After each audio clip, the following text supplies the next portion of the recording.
नमस्कार दोस्तों, आप सभी का मेरे YouTube चैनल और मेरी ऑनलाइन क्लासेस में स्वागत है। मैं डॉक्टर संदीप बेनीवाल आज आपको यूनियन और स्टेट रिलेशंस यानी संघ और राज्यों के रिलेशंस के बारे में बताऊंगा।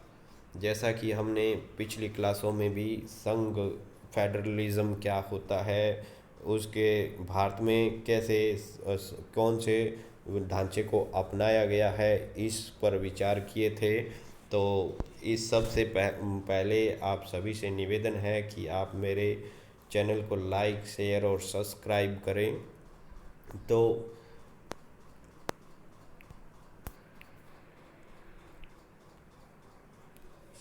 केंद्र और राज्यों के संबंध का हम अध्ययन है वो तीन दृष्टिकोणों से कर सकते हैं: विधायी संबंध, प्रशासनिक संबंध और वित्तीय संबंध। जैसा कि आपको पता ही है कि हमने संघात्मक व्यवस्था को अपनाया है। संघात्मक व्यवस्था में केंद्र और राज्य संबंध है, उनमें कई बार टकराव हो जाता है और कई बार वो अच्छे ढंग से चलते रहते हैं। तो हमने भारतीय संविधान में का स्वरूप जो संघीय है, समस्त शक्तियां विधायी, कार्यपालिका और वित्तीय संबंध केंद्र और राज्यों के मध्य विभाजित की है। तो यद्यपि न्यायिक शक्तियों का बंटवारा हमने नहीं किया है, क्योंकि हमने एकल न्यायिक व्यवस्था को अपनाया है जो केंद्रीय कानूनों की तरह ही राज्य कानूनों को लागू करती है। केंद्र और राज्य अपने अपने क्षेत्र में प्रमुख है, लेकिन फिर भी बहुत सारी ऐसी चीज़ें हैं जिसमें एक दूसरे के साथ सहभागिता और सहकारिता की आवश्यकता होती है। केंद्र राज्यों के मुद्दों को हम या केंद्र राज्यों के संबंधों को हम तीन दृष्टिकोणों से पढ़ सकते हैं। विधायी संबंध जो आर्टिकल 245 से लेकर 255 तक परिभाषित किए गए हैं। उसी तरह प्रशासनिक संबंध 256 से लेकर 263 तक, और उसी तरह वित्तीय संबंध 268 से लेकर 293 तक। वैसे यहाँ 68 को आप 64 भी मान सकते हैं, लेकिन हम जब संबंध रिलेशन देखते हैं तो वित्तीय संबंध 268 से लेकर 252 तक इसकी विस्तृत व्याख्या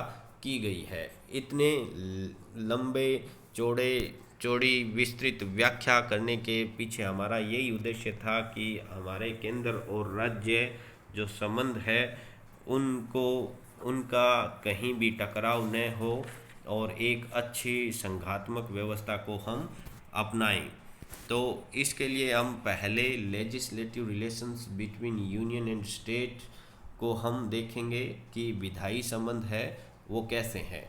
तो आर्टिकल 245 से लेकर 255 के बीच संघ और राज्यों के मध्य विधायी संबंधों का प्रावधान किया गया है। आर्टिकल का संविधान का भाग 11 जिसमें भारत संघ और यूनियन के रिलेशंस के बारे में बताया गया है, और अनुसूची 7वीं अनुसूची जिसमें 3 सूचियां दी गई है: संघ सूची, राज्य सूची, समवर्ती सूची। और जो इन तीनों में नहीं है उनको हम अवशिष्ट सूची में रखते हैं। मुख्यतः 3 ही सूचियों का वर्णन किया गया है और अन्य विषयों के लिए अवशिष्ट सूची का वर्णन ऐसे सिर्फ लिखा गया है, अलग से कोई प्रावधान नहीं किया गया है। तो संघ सूची जिस पर कानून बनाने का अधिकार संसद को होता है, और राज्य सूची जिस पर कानून बनाने का अधिकार है वो राज्य विधान सभा को होता है, और समवर्ती सूची जिस पे ये दोनों अधिकार कानून बना सकते हैं, कानून बनाने का अधिकार रखते हैं, जैसे संसद और राज्य विधानसभा दोनों इस पर कानून बना सकती है। अब इन तीनों सूचियों में अलग अलग विषय हैं, अलग अलग महत्व के विषय हैं। तो जैसे संघ सूची में राष्ट्रीय महत्व के विषयों को रखा गया है, राज्य सूची में स्थानीय विषयों महत्व के विषयों को रखा गया है, और समवर्ती सूची में ऐसे विषयों को रखा गया है जिस पर दोनों कानून बना सकते हैं, यानी जो दोनों के लिए अलग अलग परिस्थितियों में अलग अलग समय पर महत्वपूर्ण होते हैं और जो बाकी विषय हैं उनको अवशिष्ट सूची में रखते हैं और इस पर कानून बनाने का अधिकार केंद्र को है, यानी संसद को है। तो हम आगे देखते हैं कि संघ सूची, यूनियन लिस्ट में कानून बनाने का अधिकार संसद को है। इसमें 100 विषय हैं, जो पहले 97 थे, अब बढ़कर 100 हो गए हैं। कौन कौन से? जैसे रक्षा, बैंकिंग, विदेश मामले, मुद्रा, आणविक ऊर्जा, बीमा, संचार, केंद्र राज्य, व्यापार वाणिज्य, जनगणना, लेखा परीक्षा। मैंने यहाँ बीमा, संचार और जनगणना पर सर्कल किए हैं, इसका मतलब ये इम्पोर्टेंट है, कई बार पूछ लिए जाते हैं, क्योंकि अन्य तो देखने से ही पता चल रहा है कि ये राष्ट्रीय महत्व के विषय हैं, लेकिन जनगणना, संचार और बीमा, आप देखना जनगणना को हमने जनसंख्या के नाम से समवर्ती सूची में भी रखा है। तो जनगणना, बीमा, संचार, ये 3 विषय ऐसे हैं जो इम्पोर्टेंट है, और या यूँ कहें कि ये सभी इम्पोर्टेंट राष्ट्रीय महत्व के विषय जिनकी संख्या 100 है और पहले 97 थे, जो धीरे धीरे अमेंडमेंट के द्वारा बढ़ गई हैं, तो उन पर कानून बनाने का अधिकार है वो संघ सूची का है, या संसद का है, जो संघ सूची में रखे गए हैं। राज्य सूची, दूसरी सूची स्टेट लिस्ट है। सामान्य परिस्थितियों में राज्य सूची में शामिल विषय पर कानून बनाने का अधिकार राज्य विधानमंडल को है। सामान्य परिस्थितियों पर सर्कल किया है, इसका मतलब ये कुछ अलग चीज़ है। ये क्यों लिखा गया है? क्योंकि राज्य सूची में जो 61 विषय है उन पर कानून बनाने का अधिकार विधानमंडल को है, लेकिन वो है सामान्य परिस्थितियों में। राष्ट्रपति शासन या राष्ट्रीय आपात के दौरान ऐसा काम नहीं किया जा सकता, यानी विधानमंडल है वो राष्ट्रीय आपात के दौरान ऐसे कानून नहीं बना सकती है। इसलिए सामान्य परिस्थितियों का विशेष तौर पर विवरण यहाँ व्याख्या की गई है। मूलतः ये जो 66 विषय थे, अब वर्तमान में 61 विषय है, यानी 5 विषय घटा दिए गए हैं। तो इन पर जैसे कौन कौन से? सार्वजनिक व्यवस्था, पुलिस, जन स्वास्थ्य, सफाई, कृषि, जेल, स्थानीय शासन, मत्स्य पालन, बाजार। कृषि आजकल इम्पोर्टेंट विषय है, ये देखना है कि कृषि है। जैसे आजकल किसान आंदोलन चल रहा है, तो कुछ लोग ये मानते हैं कि कृषि जब राज्य सूची का विषय है तो इस पर कानून बनाने का अधिकार है वो संसद के पास कैसे है? संसद कृषि सुधार से कैसे कानून बना सकते हैं? उस पर कई बार कॉन्ट्राडिक्शन होता है, लेकिन मैं बता दूं कि समवर्ती सूची में भी ऐसा एक शब्द डाला गया है कि कृषि सुधार से जुड़े हुए या जेनेटिक्स बीज से जुड़े हुए कुछ मुद्दों पर संसद के कानून बनाए जा सकते हैं, उसी का सहारा लेकर। और ये भी कहा गया है कि जहाँ कहीं भी अपवाद होगा तो वहाँ संसद है उनके कानून लागू होंगे, तो उस आधार पर हम कृषि पर कानून है वो राज्य सूची का विषय होते हुए भी संघ सूची में चला जाता है। तो ये कुछ इम्पोर्टेंट विषय, यानी वर्तमान में कितने हैं? 61 विषय है जिन पर कानून बनाने का अधिकार किसको है? राज्य विधानमंडल को सामान्य परिस्थितियों में। तो ये थी स्टेट लिस्ट। अब तीसरी लिस्ट है समवर्ती सूची। कानून बनाने का अधिकार संसद एवं राज्य विधानमंडल दोनों के पास होता है, यानी समवर्ती सूची है उस पर संसद और विधानमंडल दोनों कानून बना सकते हैं। लेकिन जब विवाद होता है, यानी कि किसके कानून लागू हो, कोई ऐसा विषय हो जिस पर राज्य का विधानमंडल भी लागू कर दिया है और संसद ने भी लागू कर दिया है, कानून बना दिया है, तो फिर ऐसे में साधारण परिस्थितियों में संसद के कानून ही लागू होंगे। लेकिन विशेष परिस्थिति, यानी जब विधानमंडल ने कानून बना दिया है और राष्ट्रपति की सहमति के लिए चला गया है और राष्ट्रपति ने ऐसा सहमति दे दी है, तो ये एक अपवाद है कि उस समय राज्य विधानमंडल के कानून को लागू किया जाएगा। इसके मूल विषय 52 है, अभी वर्तमान में 52 है, जो पहले 47 थे, अब बढ़कर 52 हो गए हैं। क्यों हो गए हैं? क्योंकि 42वें संशोधन 1976 में 5 विषय जैसे शिक्षा, नाप तोल, वन्य जीव, पक्षियों का संरक्षण, न्याय एवं प्रशासन, आदि 5 विषय है वो इसमें जोड़े गए हैं। 42वां संशोधन भारत का मिनी संविधान कहलाता है, जो 1976 में किया गया था, जिसमें जो जब इमरजेंसी लगी थी 1975 में, उसमें 42वें संशोधन को लाया गया था और बहुत बड़ा चेंज भारतीय संविधान में किया गया था। पर न्याय एवं प्रशासन, यहाँ ध्यान देने योग्य है कि उच्च न्यायालय और उच्चतम न्यायालय दोनों का प्रशासन उच्चतम न्यायालय देखता है, लेकिन जो जिला न्यायालय है या उससे छोटे न्यायालय हैं उनका प्रशासन देखने का काम है वो संघ और राज्य दोनों कर सकते हैं। तो इसमें कौन कौन से विषय आते हैं? आपराधिक प्रक्रिया, कानून प्रक्रिया, सिविल प्रक्रिया, विवाह, तलाक, जनसंख्या। जनसंख्या मैंने आपने कहा जनगणना, जनसंख्या नियंत्रण है वो इसमें है, और जनगणना है वो संघ सूची का विषय है। परिवार नियोजन, बिजली, श्रम कल्याण, आर्थिक एवं सामाजिक योजना, दवा, मेडिसिन्स, अखबार, पुस्तकालय, प्रेस जैसे विषय है जो समवर्ती सूची में आते हैं, जिन पर कानून बनाने का अधिकार है वो राज्य और संघ दोनों के पास रहता है। अब ये तो हमारे देश की व्यवस्था थी, जिसमें हमने तीन तरह की सूचियों के माध्यम से हमने इस व्यवस्था को अपनाया है। इसके साथ एक और विषय है अवशिष्ट सूची। अवशिष्ट सूची यानी वे विषय जो तीनों सूचियों में सम्मिलित नहीं है, उन पर विधान बनाने का अधिकार संसद को है। इस अवशिष्ट सूचियों में अवशिष्ट करों के आरोपण यानी कुछ विशेष टैक्स लगाना हो, विशेष टैक्स लगाने की बात हो, तो वहाँ भी ये अधिकार भी संसद के पास रहता है, संसद उस पर काम कर सकती है। यानी विधायी एकता के लिए आवश्यक राष्ट्रीय महत्व के ऐसे मामलों को संघ सूची में शामिल किया गया है।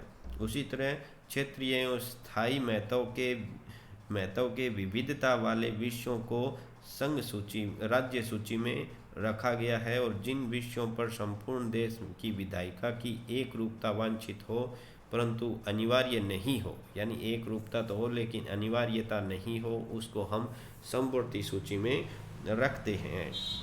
और ये प्रावधान है हमारे वो राष्ट्रीय एकता और अखंडता बनाए रखने का एक प्रयास किया गया है। यानी कई बार पूछ लिया जाता है कि अनेकता में एकता निर्माण करने का प्रयास किस भाग में किया गया है, तो वो भाग होगा 11, अनुसूची होगी 7। अनेकता में एकता बनाने की प्रक्रिया इसी क्लॉज में रखी गई है। अब आता है कि ये तो हो गए हमारी संघात्मक व्यवस्था, लेकिन बहुत सारे ऐसे देश भी है जहाँ पर विभिन्न देशों में संघ व्यवस्था को अपनाया गया है, तो वहाँ कैसी प्रक्रिया अपनाई गई है।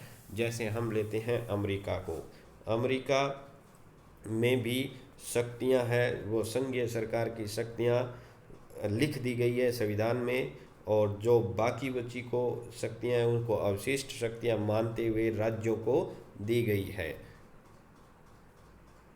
यानी कि विशिष्ट शक्तियाँ राज्यों को दी गई है और संघीय व्यवस्था संघीय सरकार की शक्तियाँ संविधान में लिख दी गई है। उसी तरह ऑस्ट्रेलिया में भी अमेरिका के मॉडल को अपनाया गया है, एकल वर्णन की व्यवस्था की गई है, यानी संघ सरकार की शक्तियों का वर्णन कर दिया गया है, लेकिन विशिष्ट शक्तियां हैं वो राज्यों को सौंप दी गई है। लेकिन कनाडा में अलग व्यवस्था है, दोहरी प्रक्रिया को अपनाया गया है, यानी संघ की और प्रांत की शक्तियां लिख दी गई है और बाकी अवशिष्ट शक्तियां केंद्र में निहित कर दी गई है। हमारा जो भारतीय सरकार अधिनियम 1935 था, उसमें हमने त्रिस्तरीय महत्व के मामलों की व्यवस्था की गई है, यानी 3 त्रिस्तरीय मॉडल अपनाए गए हैं, यानी संघ, प्रांतीय और समवर्ती।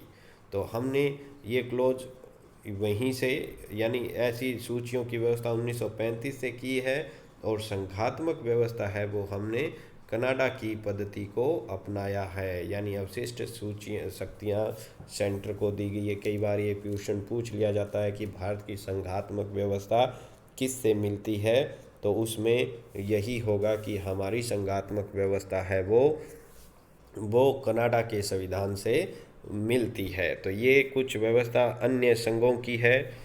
लेकिन अब हम आगे बढ़ते हैं कि राज्य क्षेत्र में संसदीय विधान, कई बार ये सब होते हुए भी राज्य क्षेत्र में भी संसद है वो कानून बना सकती है, यानी राज्य विषय के किसी विषय पर कानून बनाने की शक्ति संसद के पास रहती है। ऐसी कौन कौन सी भी प्रक्रिया है, तो जब हम देखते हैं कि जब राज्यसभा एक प्रस्ताव पारित कर दे, आर्टिकल 249 के तहत राज्यसभा अपने 2/3 बहुमत से किसी विषय को ये बोल दे कि ये राष्ट्रीय महत्व का है और संसद को इस पर कानून बनाना चाहिए, तो ऐसे में राज्यसभा के इस प्रस्ताव पर संसद के पास वो विषय चला जाता है, चाहे वो राज्य सूची का हो चाहे समवर्ती सूची का हो, कोई फर्क नहीं पड़ता है। इसी तरह राष्ट्रीय आपात कहीं लगा हो, यानी 352 आर्टिकल के तहत राष्ट्रपति शासन कहीं लगा है तो राष्ट्रीय आपात लगा है, तो उसमें आर्टिकल 250 के तहत राज्य विषय सूची है, उस राज्य सूची के विषयों पर कानून बनाने का अधिकार संसद के पास चला जाता है।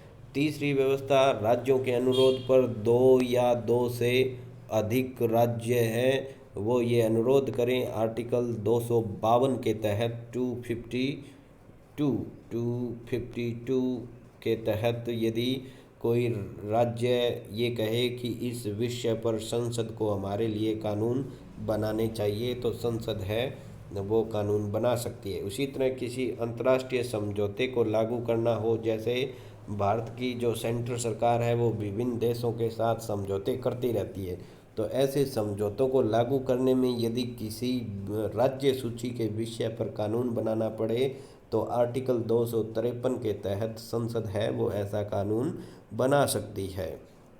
क्योंकि यदि समझौतों को, अंतर्राष्ट्रीय समझौतों में राज्य के विषय का कोई अड़चन हो या कोई राज्य विरोध करता हो, तो फिर इससे भारत की संप्रभुता को नुकसान हो सकता है, इसलिए ऐसा क्लोज रखा गया है। साथ ही साथ राष्ट्रपति शासन 356, यानी किसी राज्य में राष्ट्रपति शासन लागू किया गया है तो उसमें भी राष्ट्रपति शासन जितने दिन रहेगा उतने दिन राज्य सूची के विषय पर कानून बनाने का अधिकार संसद के पास चला जाता है। ये अस्थायी व्यवस्था है, ये सारी व्यवस्थाएं अस्थायी है, यानी जब तक ऐसा होगा तब ही ऐसा किया जाएगा। यानी जब राज्यसभा प्रस्ताव पारित करे तो 1 साल के लिए, राज्यों के अनुरोध के लिए भी 1 साल के लिए ही ऐसे कानून बनाए जाएंगे। नेक्स्ट ईयर के लिए फिर ऐसी प्रोसेस दोबारा करनी पड़ेगी।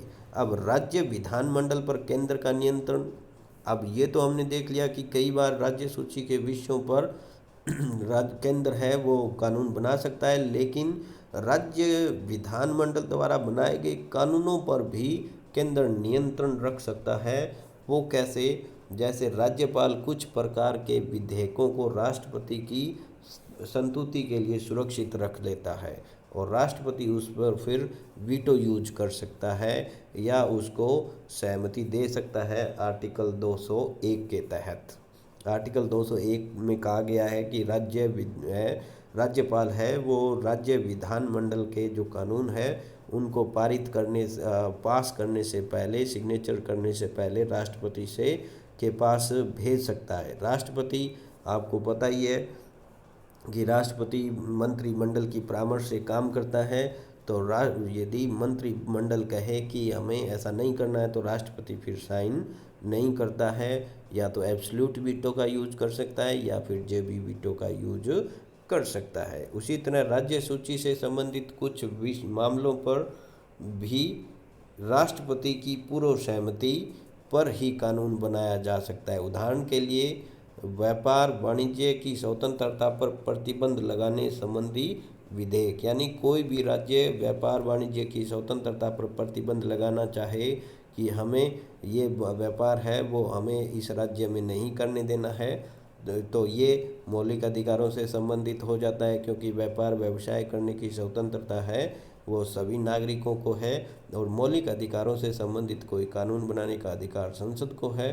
तो इसके लिए फिर यदि फिर भी कोई राज्य ऐसा करना चाहे तो उसे फिर राष्ट्रपति की पूर्व सहमति लेनी पड़ती है। तो अब ऐसी सहमति राष्ट्रपति दे या न दे उस पर डिपेंड करता है। साथ ही साथ राष्ट्रीय विधानमंडल द्वारा जो धन विधेयक और जो वित्त विधेयक हैं वो राष्ट्रीय आपात के काल के दौरान सुरक्षित रखने का निर्देश है वो राष्ट्रपति दे सकता है। यानी 360 जब लागू हो, आर्टिकल 360 जिसमें राष्ट्रीय वित्तीय आपातकाल के बारे में बताया गया है, तो जब ऐसा आपातकाल लागू हो तो कोई राज्य कोई वित्त विधेयक या धन विधेयक पास करना चाहता है तो फिर उसके लिए राष्ट्रपति उसको सुरक्षित रखने का आदेश भी दे सकता है। तो इस तरह हमने देखा कि जो विधायी संबंध है उसमें केंद्र है उसके पास काफ़ी सारी शक्तियाँ पहुँच जाती है या उसके पास बहुत सारी शक्तियाँ रहती है। तो फिर भी हम ये मानते हैं कि ये शक्तियाँ इसलिए ज़रूरी होती है क्योंकि हमारे यहाँ एक सहकारी संघ का निर्माण किया है और दोनों के संबंध हैं वो आपस में टकराव न हो और जहाँ ज़रूरत हो वहाँ केंद्र है वो कानून बना सके, इसके लिए ये व्यवस्था की गई है। तो ये थे हमारे विधायी संबंध, और इसी तरह प्रशासनिक संबंध और वित्तीय संबंध है वो नेक्स्ट क्लासों में हम पढ़ेंगे। तो इसके आप सभी को थैंक्स, धन्यवाद।